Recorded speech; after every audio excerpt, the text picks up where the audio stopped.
रमेश खेतों में से काम करके घर वापस आता ही है कि तभी उसकी पत्नी सुमन उसे कहती है, सुनिए जी, घर में राशन खत्म हो गया है, जल्दी से बाजार जाकर राशन ले आइए ना। क्या कहा? राशन खत्म हो गया है?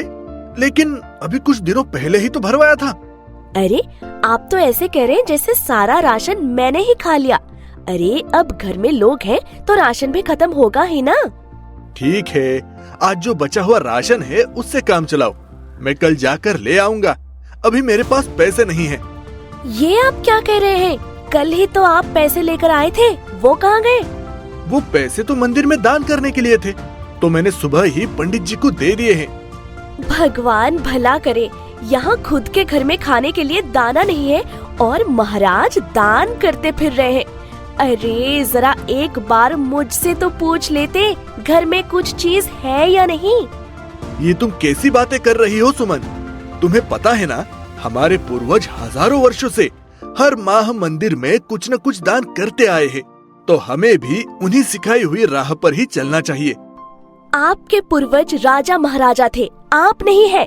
वो तो अपना सब कुछ दान करके हमें ये छोटी सी झोपड़ी दे गए, और अब आप अपना सब कुछ दान कर दोगे तो अपने बच्चों को क्या दोगे? पूर्वजों की सीख। सुमन, तुम्हें समझाना बेकार है। मैं जा रहा हूँ बाहर काम से, बाद में आता हूँ।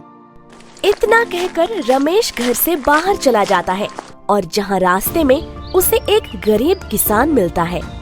नमस्कार छोटे सरकार। अरे हरिया काका, कैसे हैं आप? आप बड़े दिनों बाद नजर आ रहे हैं। हाँ छोटे सरकार, वो मेरी बेटी की शादी है, इसीलिए उसी की तैयारियों में व्यस्त रहता हूँ। अच्छा, ये तो बहुत अच्छी बात है। आप मेरे साथ आइए। इतना कहकर रमेश उस आदमी को अपने साथ अपने घर लेकर आता है और अपनी पत्नी से कहता है, सुमन, सुमन, जरा यहाँ आना। क्या बात है जी? अभी तो आप बाहर गए थे, इतनी जल्दी वापस आ गए? सुनो, तुम्हारे पास जो गहने हैं जरा लेकर आना। लेकिन क्यों जी? अरे लेकर तो आओ।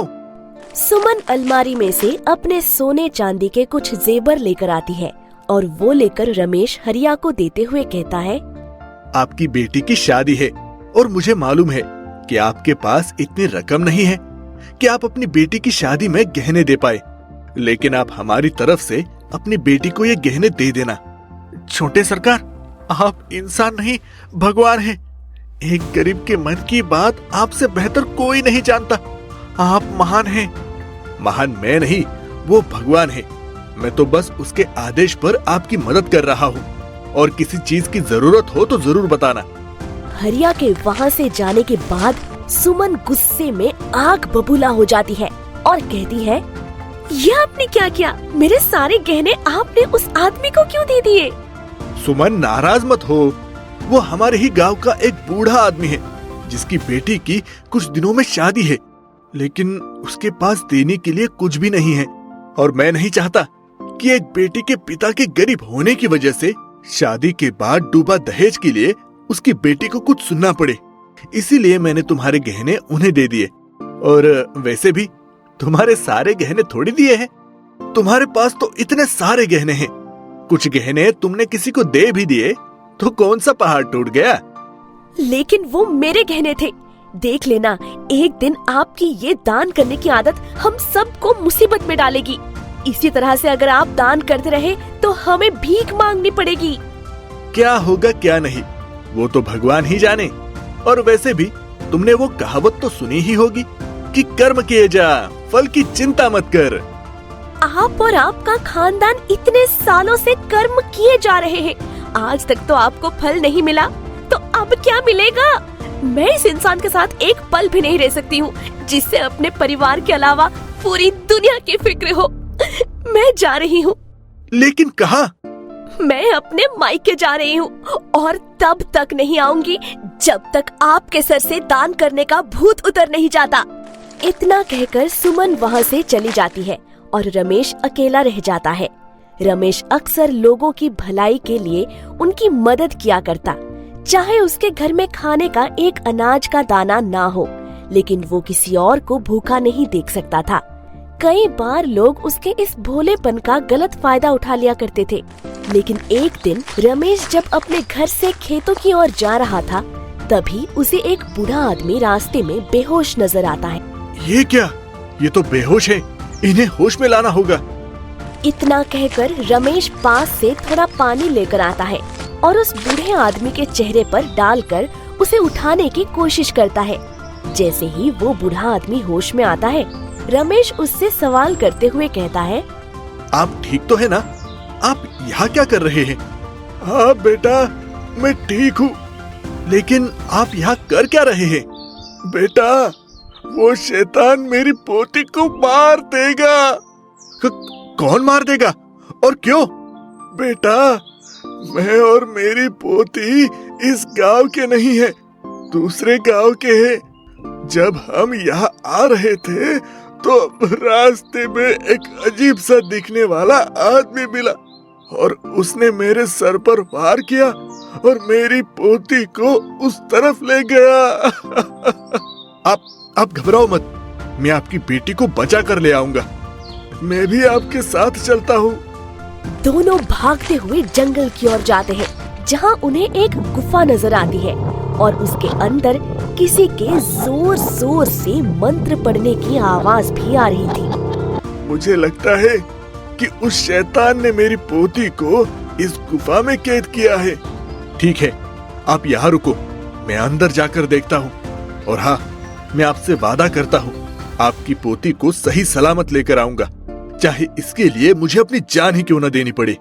ठीक है बेटा, भगवान तुम्हारी रक्षा करे।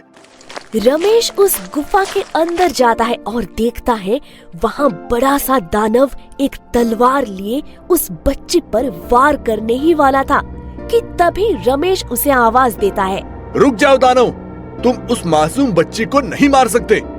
तुम कौन हो और यहाँ क्यों आए हो? चले जाओ वरना मारे जाओगे। तुम उस बच्ची को क्यों मार रहे हो? क्योंकि इसे मारकर मेरी भूख मिट जाएगी। ये कैसी भूख है जो अपने स्वार्थ के लिए किसी की जान लेकर बुझाई जाए? तुम नहीं जानते, मैं एक श्रापित दानव हूँ। जब तक दिन में एक बार मांस ना खा लूं, तब तक मेरी भूख नहीं मिटती। ऐसा है तो तुम मेरी जान ले लो, लेकिन इस छोटी बच्ची को मत मारो, ये अपने बूढ़े दादा का सहारा है। अच्छा, यानी तुम किसी अनजान के लिए अपनी जान की आहुति देना चाहते हो? तो ठीक है, ये लो तलवार और अपना सर धड़ से अलग कर लो। रमेश बिना कुछ सोचे समझे उस बच्ची की जान बचाने के लिए उस तलवार से अपनी गर्दन पर वार करता है, लेकिन वो मरता नहीं है और एक रहस्यमय उजाला उजागर होता है। देखते ही देखते रमेश के सामने खड़ा वो दानव एक महर्षि के रूप में बदल जाता है। इतना ही नहीं, वहाँ खड़ी वो बच्ची भी गायब हो जाती है। रमेश ये देखकर हैरान हो जाता है। ये सब क्या हो रहा है? मुझे कुछ भी समझ नहीं आ रहा। जो भी तुमने अभी तक देखा वो सब एक छलावा था। ये बस आपकी एक परीक्षा थी। परीक्षा? कैसी परीक्षा? मैं ईश्वर की इच्छा पर यहाँ आया हूँ, ये जानने के लिए कि जैसे तुम्हारे दादा परदादा अपना धन संपत्ति दान करते थे, क्या तुम भी उन्हीं की दी हुई सीख पर चल रहे हो या नहीं? और अगर चल भी रहे हो तो तुम अपनी कौन सी सबसे कीमती चीज दान कर सकते हो? और तुम इस परीक्षा में पास हो गए, क्योंकि इंसान के पास सबसे कीमती चीज उसकी जान होती है। अगर उसके पास जीवन ही नहीं होगा तो वो कुछ नहीं कर सकता। और तुमने अपना जीवन त्याग करके ये साबित कर दिया कि तुम एक महान दानवीर हो। महर्षि, ये तो हर इंसान का फर्ज है कि वो इंसानियत की खातिर सबकी मदद करे, चाहे उसके लिए अपनी जान देकर दूसरों की जान क्यों न बचानी पड़े। तुम्हारे इसी विचार से बहुत प्रसन्न हुए और तुम्हें कुछ भेंट देना चाहते हैं। इतना कहकर महर्षि अपनी जादुई शक्तियों से उस गुफा में सोना और हीरे जवाहरात प्रकट कर देते हैं। ये सब आज से आपका है और आप चाहे तो इसे अपने पास रख सकते हैं या फिर अपने गांव की भलाई के लिए इसका इस्तेमाल कर सकते हैं। इतने सारे धन का भला मैं क्या करूंगा? ये सब तो हमारे गांव के विकास में काम आएगा। हमें आपसे यही उम्मीद थी। अब मैं चलता हूँ। इतना कहकर ऋषि वहाँ से चले जाते हैं और रमेश हर बार उसमें से कुछ सोना चांदी लेकर जाता है और गांव वालों की मदद करता है।